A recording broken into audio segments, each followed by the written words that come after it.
Hello friends, have a good day. Today we are going to discuss on the GST registration and the effect of the same. When we talk of the effect, we are going to talk the cancellation, suspension as well as introduction to the transactional tax. And as a bonus, we are also going to discuss on the plus composition scheme.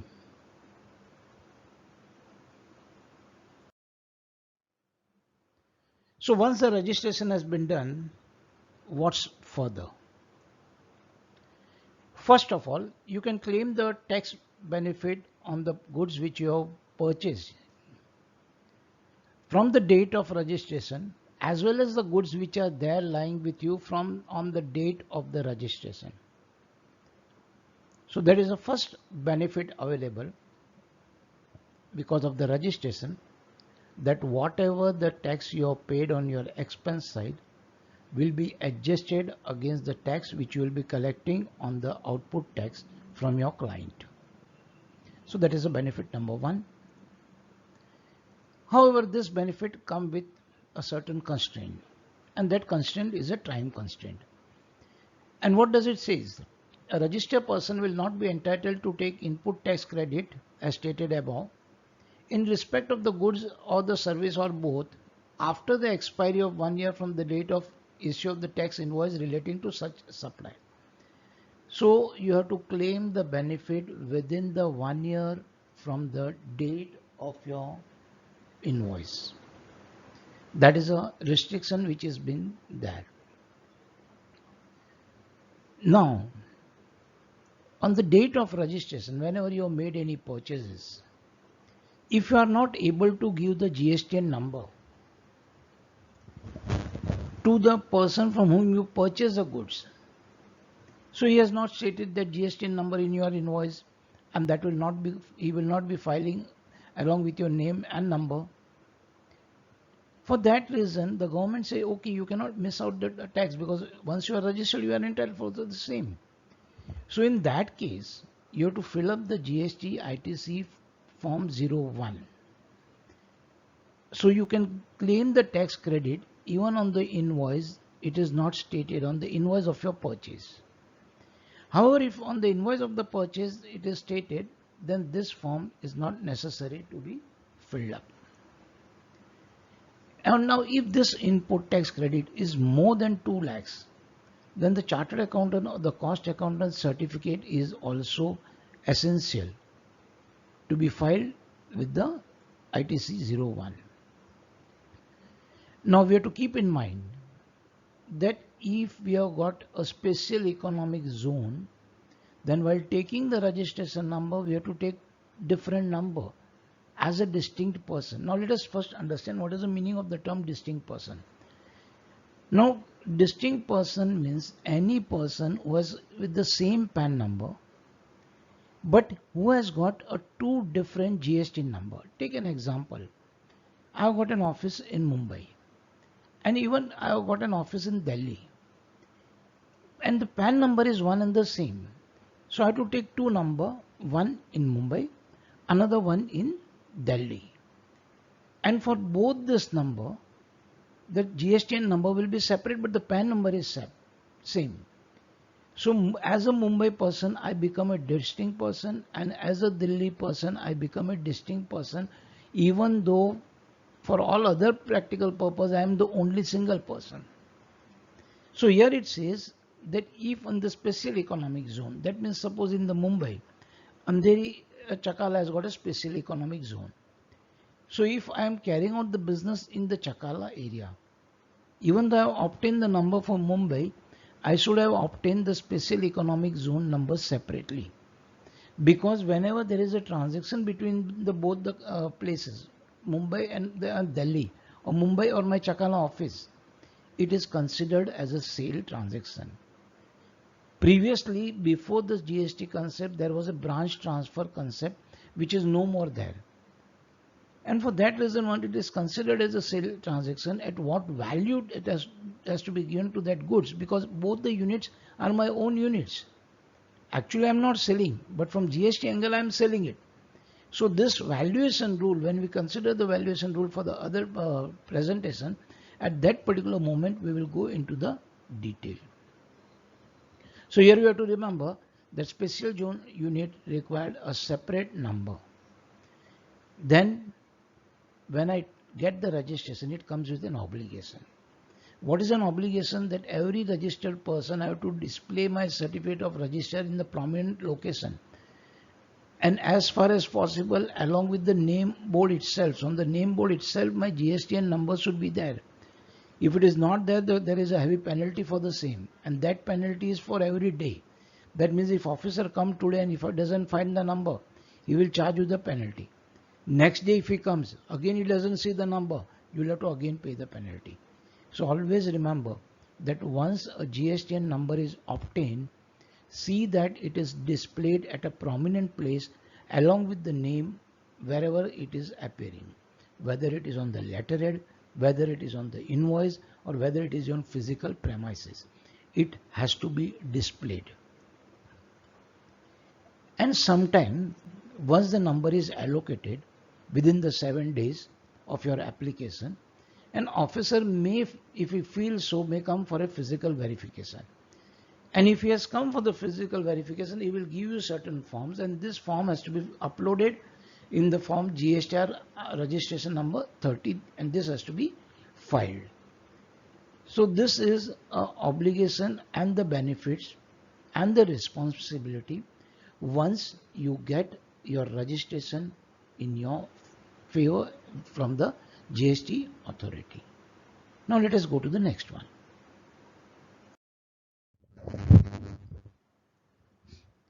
This registration is valid till it is cancelled. Now in the following circumstances, under section 29(1) of the CGST Act, it can be cancelled by the dealer. And naturally when the dealer has to want to cancel his number, he has to make an application. Now this number can also be cancelled by the GST department, which will be dealing shortly subsequently. So first, when you discontinue the business. So when any dealer who has taken the GST registration discontinue the business, then he has to apply for the cancellation. However, there is a restriction that if you have gone for a voluntary registration, you cannot cancel the number before 1 year from the date of registration. So this care need to be taken. Second, now when there is a change in the constitution of the way you carry on the business. Now if you're an individual and you become a partnership firm, you have to cancel your individual number and require the new partnership number. From partnership firm, if you cancel you move to the private limited or the limited company, then again you will have to take the another number and cancel the existing number. However, if you are having a partnership firm and today there A and B are the partner, and tomorrow B move out as a partner and the C join as a partner at the same time, in that case there is a change in constitution, but you don't have to cancel the number. You have to only make an amendment in the number saying that previously there was a partnership between A and B, now there is a partnership between A and C, but both the event has to happen at the same time. Then the next one, if your taxable liability of the person goes down, that means if your limit, which is either 10 lakhs or 20 lakhs or 40 lakhs, and if it goes down below the limit and you are not required the compulsory registration, which is dealt under section 24, and the link of the same is appearing over here, in that case you can cancel the number. So if your tax liability goes down, you can very well cancel your number, subject to the above restriction. If it is a voluntary registration, you cannot cancel before. And once apply for the cancellation in the about 3 scenario, then you have to, within the 30 days of the occurrence of any of these 3, you have to apply in the GSTR registration number, form number 16. And subsequently after verification, the department will cancel the number. So this is as far as the dealer himself is cancelling the number. Now let us take the next scenario.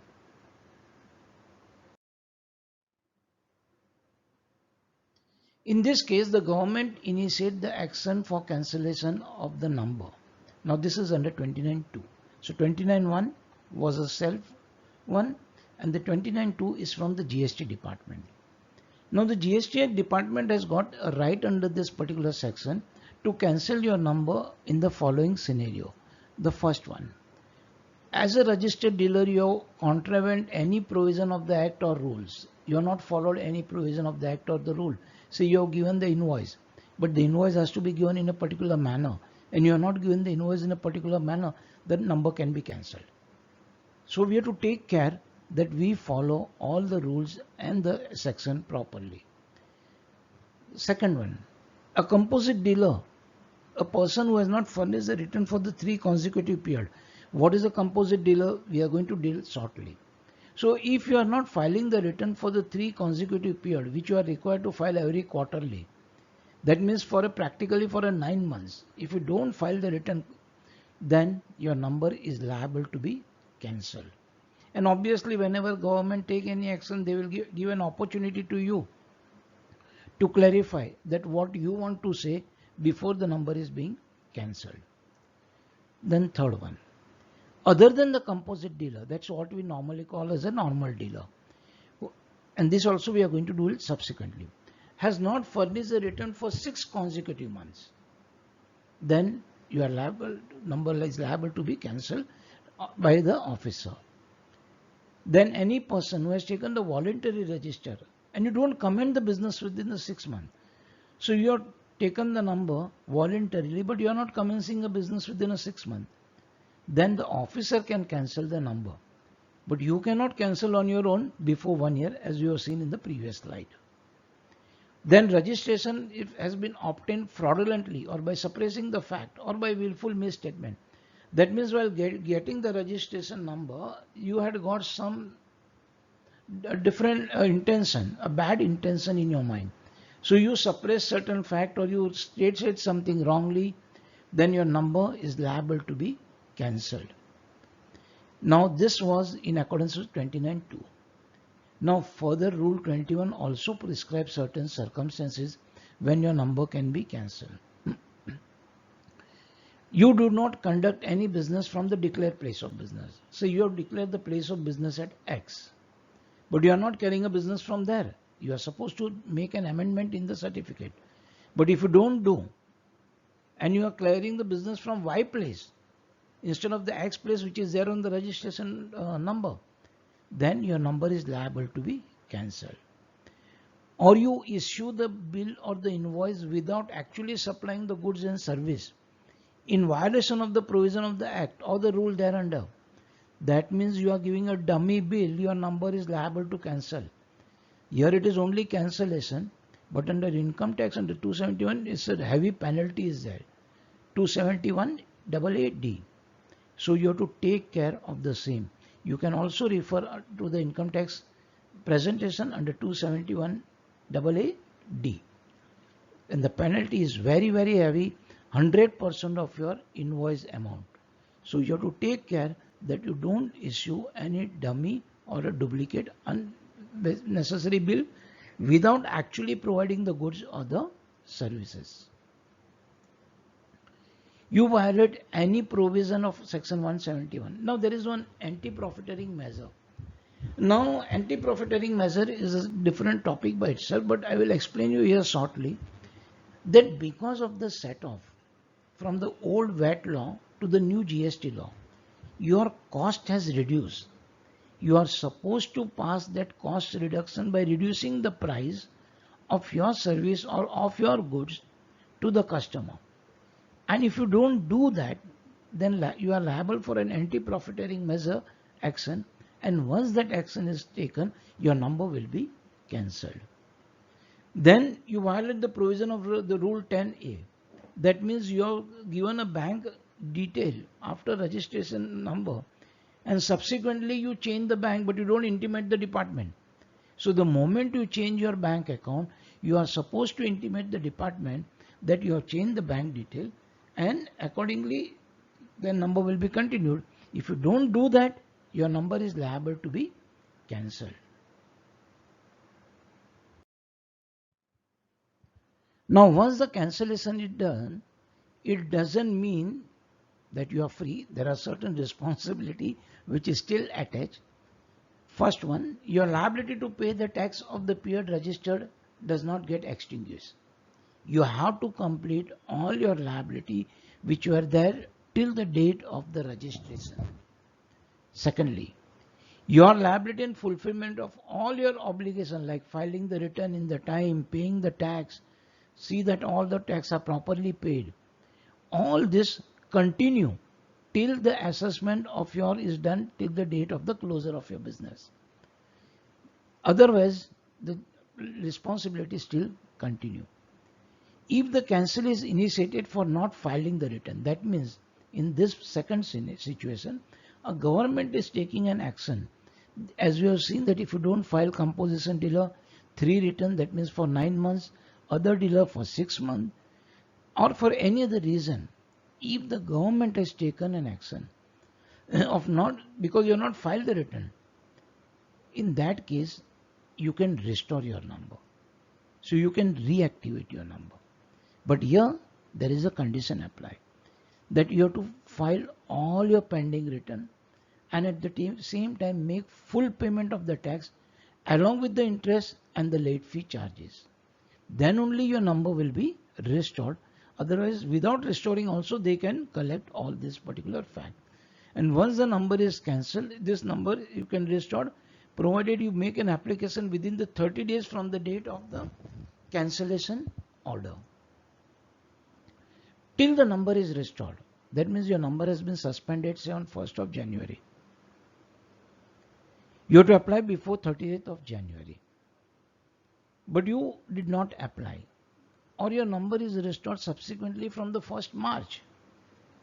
Then during the 1st February to end of the February, you are under suspension period. And when you are under suspension period, you are not supposed to collect any tax, nor you can give any tax invoice. So there is a heavy penalty for the same. And the input tax credit on the unsold material and the asset will be reversed. And you will have to make this payment also to the government. So take care that you don't violate and the government does not cancel your number. Now the next one. Now we have to keep one thing in mind, that once you are registered, then all the responsibility as per the act comes. See, you might have registered for the reverse charge or any other compulsory provision of the section 24. It doesn't mean your responsibility is only for that transaction. No. Your responsibility is for each and every transaction which you carry out after the registration. For whatever the reason you must have obtained the registration. Your responsibility is not only that reason, but your responsibility is totality under the GST law. Because GST law is basically a transactional law. So when you have got transaction with A, the responsibility for that transaction will be deferred. When you are having a transaction with B, the responsibility of that transaction will be deferred. So we have to remember that GST is a transactional nature, and for that reason now the GST provisions begins.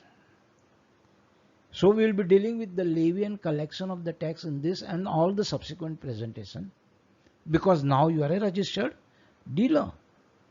So the first thing you have to decide that what type of registration dealer you want to. That means which scheme you are opting for. So once you are registered, you have to decide. Do you want to be going under the normal scheme of the registration? In that case, this we are going to deal in the other presentation. Or whether you want to go for a composition scheme or the composition levy. So this has to be decided. And the composition levy will be dealing in the next slide. So if you are going under the normal scheme, then we have to find out whether your particular transaction is a composite transaction or whether your particular transaction is a mixed supply transaction, or whether your transaction is an independent supply transaction, because under all the three scenarios, the law applicable are different. So this we will be dealing in the subsequent presentation. If you are going in the composition scheme, now it's a concessional scheme. So you will have to opt it at the time of registration or at the beginning of the next financial year. That means suppose if 18-19 you are under the normal scheme. For 19-20 you feel no, I don't want to be under normal scheme, I want to go under composition scheme. Then you have to do the opting of the same on the 1st of April, that yes, I want to continue with the concessional scheme, that is composite scheme. Every year this action you will have to take and decide accordingly. So now let us go into detail of the composition scheme. Now we have to remember that composition scheme is at the option of the dealer. It is not imposed by the government, but we are voluntarily taking it, thinking that we are going to get certain benefit. And when we option for this, opt for the same, then we have to take care of what are the obligations which has to be fulfilled. And if we fail to fulfill that obligation, then we can also invite the penalty. So first let us understand the scheme. First thing, who can come under this particular scheme? That has been clearly provided for. The next one, which business is entitled for the composition scheme? It has also been provided that who are not eligible for the composition scheme. And the next one, that if I go for a composition scheme, do I have to pay the reverse charge mechanism is applicable to me or not? So let us understand each of this. So the first one, who can come under this scheme? So it is a first hurdle which a person has to cross. What is the hurdle? That we have to find out whether our turnover in the previous year, if we are in existence of the business, was less than 1.5 crore, and we feel that whether we are going to be having a turnover less than 1.5 crore. And if we are situated in the northern states, which has been prescribed and which can be seen on the screen, in that particular case, the limit is of rupees 75 lakhs. So the first thing we have to see whether our turnover is less than 1.5 or 75 lakhs as the case may be. And we have to remember that the moment we cross this particular limit, from the invoice which we cross the particular limit, from that invoice onwards we are out of the scheme. And we will not be liable for entitled for any concessional rate of tax. We will have to pay the full rate of tax from that particular invoice which is crossing this limit.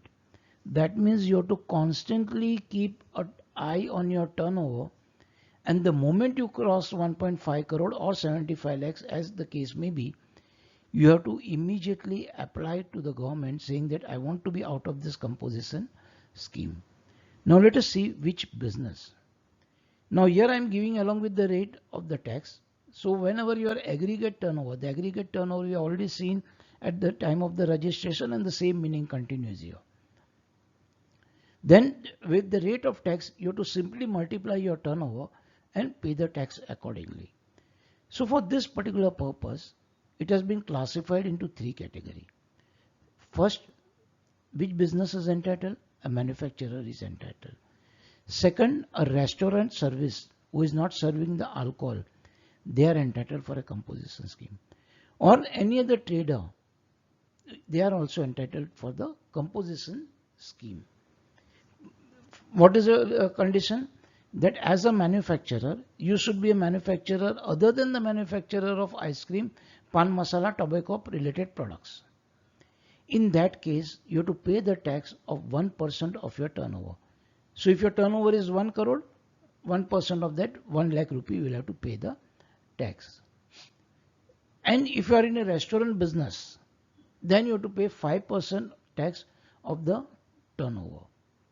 And if you are a trader or any other eligible supplier, then the rate is 1%.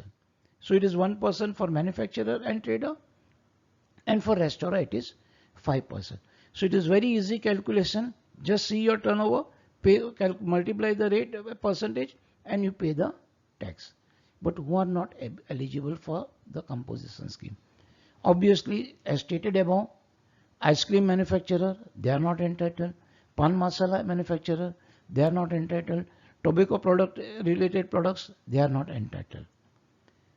Then any casual taxable person, we have already looked into the definition of the casual taxable person, and the non-resident taxable person, they are not entitled for this scheme. Or the person who is supplying the goods which are not taxable, that means under GST or the exempted, they are not entitled to apply for this scheme. Or any person who is making an interstate outward supply.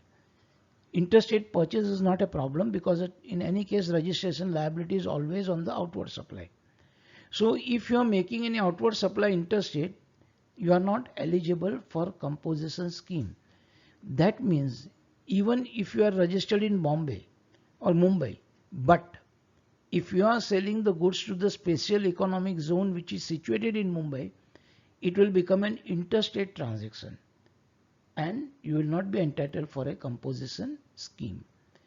It means that shortly that you cannot deal with the interstate transaction. Or supplier making any supply of the goods through electronic commerce operator. So you cannot even deal with the electronic commerce operator. If you are dealing with the electronic commerce operator, you are not entitled for a composition scheme. Then the reverse charge. Question is, are you supposed to pay the reverse charge? The answer is yes. The reverse charge tax is payable at the normal rate applicable to that particular goods or the service, and it is not connected with the rate which at the top which has been provided. So if you are taking an advocate service, the service charge is at 18%, then you are supposed to pay 18% GST on the same beside your normal 5% or 1% as the case may be. Now the next thing.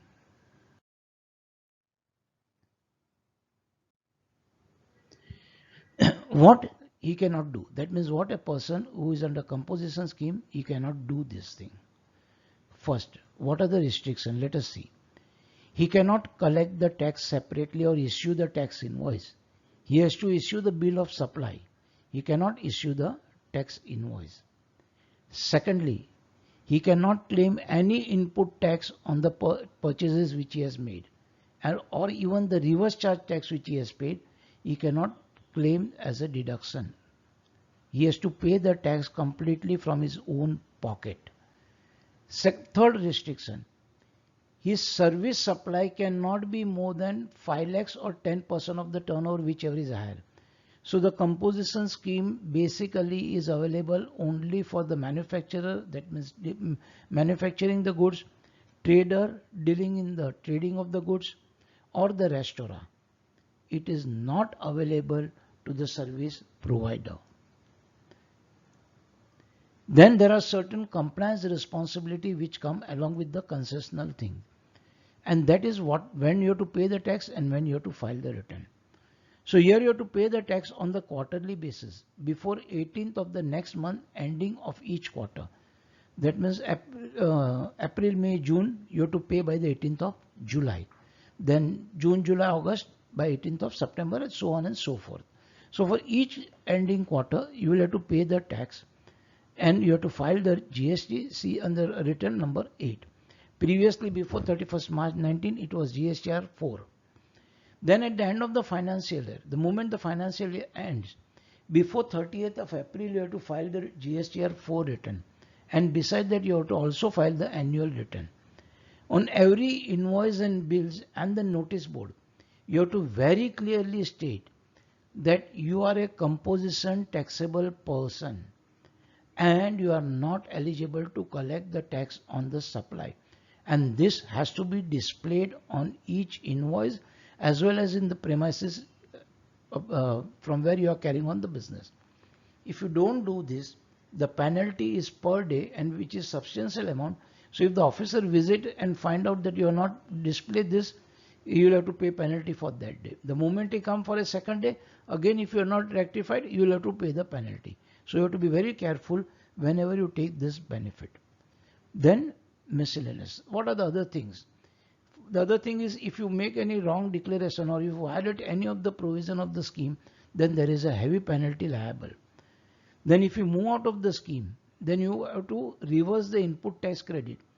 Or because you are moving out from the scheme, now you can claim the input tax credit on the goods which are lying on the stock. And this claim you can make by filing ITC form number 01 and along with the form number CMP 04. And if your claim is more than 2 lakhs, obviously you will have to also take the chartered accountant certificate. So now let us summarize the composition scheme or the composition levy. First we will look into the advantage or the meritorious aspect. Now here in the composition scheme there is a lesser compliance required when you compare with the normal scheme. Under the normal scheme, a dealer is required to file nearly 3 returns every month. Whereas under this composition scheme, you are required to file lesser number of the return. Secondly, the liability is of a reduced tax. See, manufacturer is paying just 1% or the restaurant is paying only 5%. Whereas in the normal case, you are supposed to pay the tax right from the 0% to 28%. Third, because you are supposed to pay lesser amount of the tax, the liquidity of your money which has been tied up or the required is much lesser compared to the normal dealer. And because you are charging a lesser amount of the tax, the purchaser may find that you are a good supplier in compared to the normal businessman. However, there are quite a good number of the disadvantage. The first one, the scheme holder has got a limited territory. That means he cannot carry out the interstate transaction in the business. So for all practical purpose, this scheme is good only if you are a local dealer. That means you are doing a business locally and your customer also are a local customer. But for any reason, if you want to increase your business, you cannot serve to the outside the state customer. Secondly, you cannot deal with the exempted goods, or even you cannot supply the goods to the e-commerce operator, which in today's scenario is necessary, that in the coming time the e-commerce business is going to improve. So if you want to give the business to the e-commerce operator or do the business through the e-commerce operator, you cannot do if you are a composition scheme person. You cannot collect the tax, so you have to pay the tax from your own pocket. Whereas a normal dealer can collect the tax, but you cannot collect the tax. You cannot claim the input tax. That means whatever on the expense side, the tax which you have paid, it becomes cost to you. You cannot claim as a deduction. And last but not least, any single mistake, then your transaction will be liable to full rate of tax, which can go up to 18% or even 28% if you are dealing in the luxury goods. So a proper care is required if you are opting for a composition scheme. So this complete all the aspect with regard to the registration and the effect.